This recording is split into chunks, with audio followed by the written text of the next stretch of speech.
வணக்கம். இன்றைக்கி கத்திரிக்காயை பற்றி பார்ப்போம். கத்திரிக்காயில் உள்ள ஒரு முக்கியமான ஒரு விஷயம் என்ன அப்படின்னா, ஒரு மனிதனுக்கு கத்திரிக்காய் ஒத்துக்கிறல அப்படின்னா அவன் ஒரு வாழ்நாள் வியாதிஸ்தன்.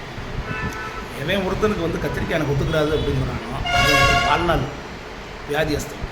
இதில் இருந்தே கத்திரிக்காயோடைய மகத்துவம் என்ன அப்படிங்கிறது புரிஞ்சுக்கணும்.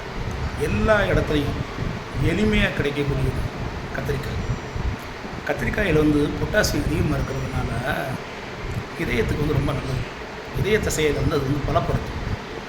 சரியா? நீரை பெருக்கும். நீரை பெருக்கிறதுனால தான் சில பேருக்கு உடம்பு ஒத்துக்கிறாது வைக்காது அப்படின்னு சொல்லி சொல்கிறது.